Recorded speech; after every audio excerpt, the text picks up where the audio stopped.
నమస్తే welcome to our channel. Pinnelli బ్రదర్స్కి హైకోర్టులో గట్టి షాక్ తగిలిందని చెప్పవచ్చు. మరి ఇటీవల కాలంలో మాచర్ల నియోజకవర్గం గుండ్లపాడుకు సంబంధించిన ఇద్దరు టీడీపీ నాయకుల హత్య కేసులో పిన్నెల్లి బ్రదర్స్ హస్తం ఉందని చెప్పి పోలీసులు హైకోర్టులో వాదనలు వినిపించిన సంగతి తెలిసిందే. మరి ఆ వాదనలు బేస్ చేసుకుని ఆగస్టు 21న విచారణ వాయిదా వేశారు. మరి ఈ రోజు చూసుకున్నట్లయితే తాజాగా పిన్నెల్లి బ్రదర్స్ ముందస్తు బెయిల్ని కొట్టేసింది హైకోర్టు. మరి ఈ పరిణామాన్ని ఏ విధంగా చూడాలి తెలుసుకునే ప్రయత్నం చేద్దాం. దీన్ని విశ్లేషించడానికి మనతో పాటుగా ఉన్నారు సీనియర్ జర్నలిస్ట్ దుర్గా కుమార్ గారు. సార్ నమస్తే. సార్ నమస్తే అమ్మ శ్రావణి. సార్, మాచర్ల నియోజకవర్గం గుండ్లపాడుకు చెందినటువంటి టీడీపీ నాయకుల హత్య కేసులో పిన్నెల్లి బ్రదర్స్ హస్తం ఉందని చెప్పి పోలీసులు గతంలో హైకోర్టులో వాదనలు వినిపించిన సంగతి తెలిసిందే. సార్, మరి వాళ్ళు పిన్నెల్లి బ్రదర్స్ ఏదైతే ముందస్తు బెయిల్ ఈ హత్య కేసులో ముందస్తు బెయిల్కి వెళ్ళారో ఆ పిటిషన్ని హైకోర్టు కొట్టేసింది. ఈ పరిణామాన్ని ఏ విధంగా చూడాలంటారు? అంటే పిన్నెల్లి బ్రదర్స్ గతంలో ఒక 5 సంవత్సరాల పాటు వైఎస్ఆర్సీపీ ప్రభుత్వంలో తిరుగులేని నాయకులుగా కొనసాగారు. మాచర్ల నియోజకవర్గాన్ని, పల్నాడు జిల్లాలను కూడా శాసించారు. వాళ్ళు కేంద్ర ఎన్నికల సంఘాల నియమ నిబంధనలు కూడా తొంగలోకి తొక్కి ఈవీఎంలు పగలగొట్టినా కూడా వాళ్ళని అడిగే పరిస్థితే లేదు. ఒకవేళ అడిగితే కూడా వాళ్ళ మీద, ఓటర్ల మీద, ప్రతిపక్ష నాయకుల ఏజెంట్ల మీద కూడా దాడులు చేసిన సందర్భాలు, వీడియోలు కూడా వైరల్ అయిపోయినాయి. అంటే వాళ్ళు నియోజకవర్గంలో ఎవరు ఎదురు చెప్పడానికి లేని ఒక భయానకమైన వాతావరణాన్ని సృష్టించి వాళ్ళ పరిపాలన సాగించారు. కాకపోతే ఏమైందంటే మొన్న ఎన్నికల్లో ఘోరమైన ఓటమి తర్వాత వాళ్ళు ఈవీఎంలు పగలగొట్టి కేసు కూడా చేసినా కూడా దొరకకుండా వాళ్ళు హౌస్ అరెస్టులు కూడా తప్పించుకుని తిరిగారు. అసలు వెంకటరమణారెడ్డి అయితే వాళ్ళ సోదరుడు దాదాపు దొరకలేదు కూడా. కాకపోతే ఈ కేసులో కూడా ఒక జంట హత్య. ఇప్పుడు ఏమైందంటే మాచర్ల నియోజకవర్గం వెల్దుర్తి మండలంలో గుండ్లపాడుకి చెందినటువంటి జవిరెడ్డి వెంకటేశ్వర్లు, జవిరెడ్డి కోటేశ్వరరావు వీళ్ళిద్దరు తెలుగుదేశం నాయకులు. వీళ్ళని హత్య చేశారు. ఈ హత్యలో వీళ్ళు A6 అండ్ A7గా ఉన్నారు. పిన్నెల్లి రామకృష్ణారెడ్డి A6గా, వెంకటరమణారెడ్డి A7గా ఉన్నారు. ఇందులో జీవిరెడ్డి శ్రీను అనే అతను A1గా ఉన్నాడు. అయితే వీళ్ళు ఏంటంటే దీని మీద ముందస్తు బెయిల్కి వెళ్ళారు. మాకు సంబంధం లేదు, దీనిలో మాకు బెయిల్ ఇవ్వండి. కానీ పోలీసుల దర్యాప్తులో వాళ్ళు చేసిన ఛార్జ్షీట్లో కానీ పోలీసులు ఇచ్చిన నోట్లో వీళ్ళకి సంబంధించిన స్పష్టమైన ఆధారాలు చూపించారు. అంటే వీళ్ళు ఫోన్ కాల్స్ మాట్లాడటం కానీ, ఎవరెవరితో మాట్లాడారు, ఏం మాట్లాడారు, తర్వాత ఎప్పుడెప్పుడు మాట్లాడారు, తర్వాత వీళ్ళు రాజకీయంగా ఎట్లా అడ్డం వస్తున్నారనే అంశం మీద నిందితులతో వీళ్ళు ఎలాంటి కుట్ర చేశారు, ఎక్కడ కూర్చున్నారు, ఇవన్నీ కూడా సర్కమ్స్టాన్షియల్ ఎవిడెన్స్, టెక్నికల్ ఎవిడెన్స్ కూడా జడ్జి గారి ముందు పెట్టడంతో వీళ్ళ దీని మీద సుదీర్ఘమైనటువంటి వాదనలు జరిగినాయి. నువ్వు అన్నట్టు లాస్ట్ హీరింగ్ 21న అయ్యి ఆర్డర్స్ రిజర్వ్ చేశారు. ఆర్డర్స్ని ఇవాళ ఇచ్చారు. ఇవాళ జడ్జి జస్టిస్ గోపాల్ కృష్ణారావు గారు. అయితే ఆయన మాత్రం వీళ్ళు పిన్నెల్లి బ్రదర్స్కి వీళ్ళిద్దరే వెళ్ళింది ముందస్తు బెయిల్కి.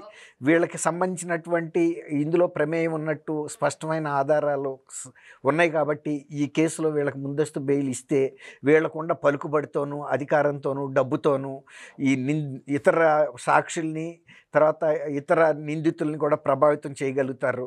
కాబట్టి ఈ ముందస్తు బెయిల్ ఇవ్వటం కుదరదు. ఈ కేసులో దర్యాప్తులో భాగంగా వాళ్ళని అరెస్ట్ చేయమన్నట్టుగానే ఆర్డర్స్ ఇచ్చేశారు.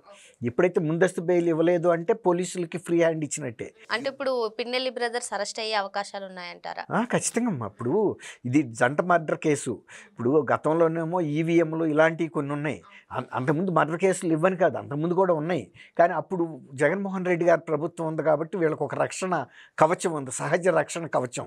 ఆ రోజు పోలీస్ అధికారులు కానీ ఎవరు కూడా వీళ్ళని టచ్ చేసే పరిస్థితి లేదు. ఇంతకుముందు ఈవీఎం కేసుల్లో కూడా హౌస్ అరెస్ట్గా ఉన్నప్పుడు కూడా వీళ్ళు అక్కడి నుంచి తప్పించుకోవడానికి పోలీసులు సహకరించారంటే ఇద్దరు అన్నదమ్ములు తప్పించుకెళ్ళిపోయారు. ఈయనేమో పిన్నెల్లి రామకృష్ణారెడ్డిని హైదరాబాద్ పటాన్ చెరువు దగ్గర ఒక గెస్ట్ హౌస్లో అరెస్ట్ చేశారు. కానీ అతను వెంకటరామారెడ్డి అసలు దొరకలేదు కూడా. తర్వాత ఈయన్ని ఎంత ముద్దుగా చూసుకున్నాడంటే జగన్మోహన్ రెడ్డి గారు నెల్లూరులో జైల్లో ఉంటే కూడా ఒక 40 లక్షలు ఖర్చు పెట్టుకెళ్ళి ఈయన్ని పరామర్శించడం ద్వారా పల్నాడు నియోజకవర్గంలో పిన్నెల్లి రామకృష్ణారెడ్డికి ఎదురులేదు, ఆయన జగన్మోహన్ రెడ్డి గారికి ఇష్టల్లో ఒకడు అనే ఒక ఇమేజ్ పంపించాడు, ఒక మెసేజ్ని. కానీ ఇప్పుడు పోలీసులు గతంలో లాగా దర్యాప్తులో లొసుకులు ఉండి వీళ్ళకి బెయిల్ వచ్చేలాగా చేయలే. స్పష్టమైన ఆధారాలు చూపించడం వల్లనే ముందస్తు బెయిలు. తర్వాత ఈయనకే కాదు, చాలామందికి ఇంక్లూడింగ్ జగన్మోహన్ రెడ్డికి కూడా ఈ మధ్యలో వరుసగా హైకోర్టుల్లో కానీ, సిబిఐ కోర్టుల్లో కానీ, ఏసీబీ కోర్టుల్లో కానీ బెయిల్ రావట్లేదు. ఎందుకంటే పోలీసులు గతంలోలాగా అంటే సోమరితనంగా ఉండలేదు. స్పష్టంగా కనుక వాళ్ళ పెర్ఫార్మెన్స్ లేకపోతే కూడా గవర్నమెంట్ కూడా వెంటబడే పరిస్థితి ఉంది. ఇప్పుడు మొన్న మీరు పులివెందుల్లో చూడండి, ఒక ఏ, పోలీస్ ఆఫీసరు, ఇన్స్పెక్టరు వాళ్ళు వైఎస్ఆర్సీపీ వాళ్ళు దాడి చేస్తానికి వెళ్తే యూనిఫామ్లో ఉన్న ఆఫీసర్ని మీరు ఎంతమంది వచ్చినా ఎంత ఆయుధాలతో వచ్చినా నేనేమి జంకనని చెప్పి ఒక వార్నింగ్ ఇచ్చాడు చూసారా. ఆ విధమైనటువంటి పరిస్థితి వాళ్ళ పనితీరులో కూడా కనపడుతుంది. గతంలో లాగా వీళ్ళకి అనుకూలంగా ఉండేటట్టు కేసులో లూజ్గా ఉండేటట్టుగాను, లేకపోతే కోర్టులో వీగిపోయేటట్టుగాను, లేకపోతే జడ్జీలని కన్విన్స్ చేసేటంత ఆధారాలు చూపించకుండా కావాలని అంటే ఒక వాంటెడ్గా చేసే పరిస్థితి లేదు. ఏదైనా సరే పోలీసులు వాళ్ళు పెట్టే ఛార్జ్ షీట్లు ఇన్ఫర్మేషన్తో ప్యాక్డ్గా ఉందా లేదా, టెక్నికల్గా ఎవిడెన్సెస్ ఉన్నాయా, సర్కమ్స్టాన్షియల్ ఎవిడెన్సెస్ ఉన్నాయా, సైంటిఫిక్ ఎవిడెన్సెస్ ఉన్నాయా అనేది పోలీస్ పై అధికారులు కూడా గమనిస్తున్నారు. దాంతో వీళ్ళు కూడా ఖచ్చితంగా పెర్ఫార్మెన్స్ చూపించాలి. తర్వాత ఈ కేసులో అడ్వకేట్ జనరల్ దమ్మాలపాటి రామారావు గారు కూడా గట్టిగా వాదించాడు. వీళ్ళు చాలా ఇన్ఫ్లుయెన్షియల్ పీపుల్, అక్కడ వీళ్ళు పవర్తో రకరకాల జిమిక్స్ చేశారు, ఇట్లాంటి నేరాలు ఘోరాలు. కాబట్టి ఎట్టి పరిస్థితుల్లోనూ వాళ్ళని ఈ కేసు నుంచి మినహాయింపు ఇవ్వకూడదు, ముందస్తు బెయిల్ ఇవ్వటానికి వీలు లేదు. పోలీసులు ఇంత స్పష్టమైన ఆధారాలు చూపిన ఈ కేసులో అనేటప్పటికీ జడ్జి గారు కూడా గట్టి ఆర్డర్స్ ఇచ్చారు. ఒక రకంగా ఇప్పుడు మాచర్ల నియోజకవర్గంలో ఒక శాంతి భద్రతలకి ఖచ్చితమైన అమలు చేయడానికి కూడా ఇది ఒక అవకాశంగా భావించాలి. ఎందుకంటే ఎప్పుడైతే వీళ్ళు అరెస్ట్ వెళ్ళారు, ఇప్పుడు దాకా అరెస్ట్ జరగదు అనే ఒక ధీమాతో వాళ్ళు ఉంటున్నారు. ప్రజలకు కూడా వీళ్ళ మీద భయం ఉంది, వీళ్ళు జైలుకి ఎన్ని చేసినా వెళ్ళే పరిస్థితి ఉండదు అని. కానీ మారిన కూటమి ప్రభుత్వంలో ఎంత పెద్దాడైనా, ఎంత ఇన్ఫ్లుయెన్షియల్ ఉన్నా, డబ్బున్నా, ఎక్కుబడి ఉన్నా చెల్లదు, జైలుకి వెళ్ళక తప్పదు అనేది ఒక మెసేజ్ అయితే వెళ్తుంది దీని ద్వారా. ఇది ఖచ్చితంగా పల్నాడు జిల్లాలో ఒక రకంగా ఒక ఫ్యాక్షన్ జిల్లా అది ఒక రకంగా. అందుకే జగన్మోహన్ రెడ్డి గారు కూడా మొన్న మధ్య సత్యనపల్లి వెళ్ళినప్పుడు పల్నాడు జిల్లా నుంచే రాజారెడ్డి రాజ్యాంగాన్ని కూడా అమలు చేస్తామని కూడా చెప్పారంటే వాళ్ళకి ఎంత ధైర్యం ఉందో చూడండి. అది ధైర్యం అని చెప్పలేము, అది ఓ రకమైన మూర్ఖత్వం అని.